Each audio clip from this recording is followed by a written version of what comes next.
Lou, how do you feel about the on-screen kids with Craig? Well, I've definitely answered this before. I felt like any of these, I suppose like any sexual act, let's face it. Not that it was a sexual act. It was a lovely kiss, wasn't it? But I mean, which is a sexual act, technically.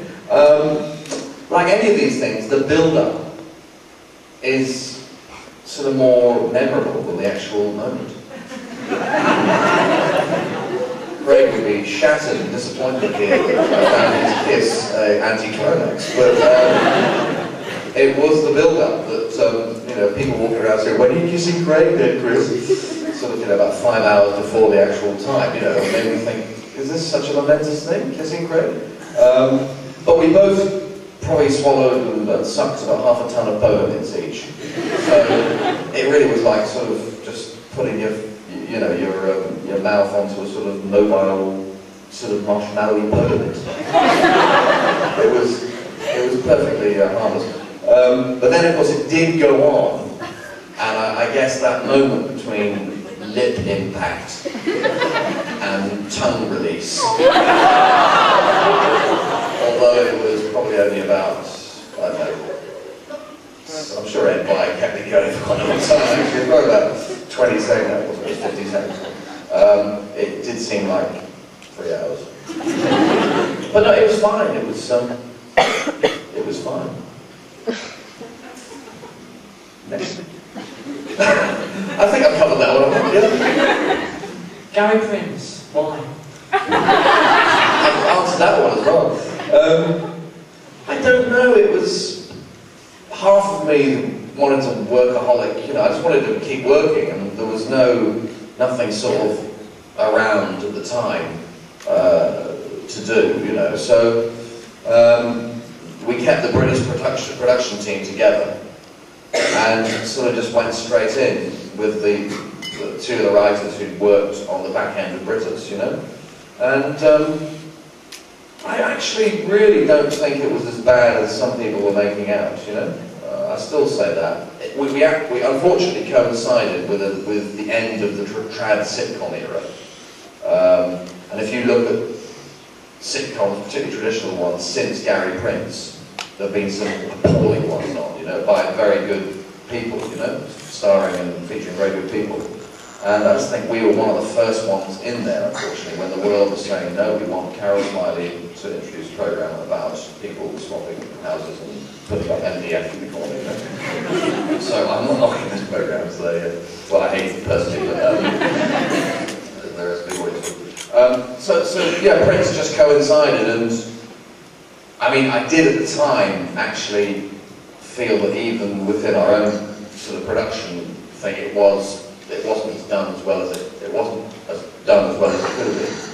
And but I wasn't in any position, unfortunately, to turn around. We weren't really helped by the production and certain, you know, political decisions that had to be taken. So you know, when you're in there and you've signed a contract and you're doing, you know, you're earning money, you just got to stay in with it and hope for the best. And it was an experience, you know. And as I say, you know, had it been done in the right way with the right script, I think it could have worked, but better than it did. But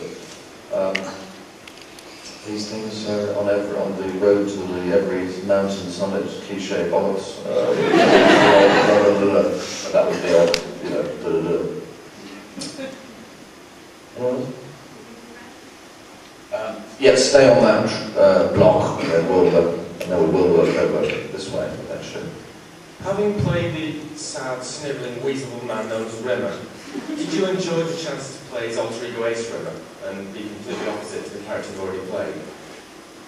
Oh yes, that is. I've said before, I'm sure, that my favourite episode was Dimension Jump, when Ace and Rimmer in series 4, I think it was, when they first came face to face, and that was, you know, to play him then was excellent.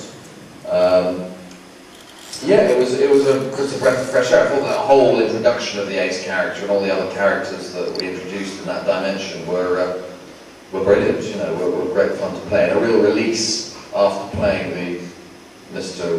Weasley, as you put it. Weasley is a fairly accurate description, I would have thought. Yeah, it was super to do them both.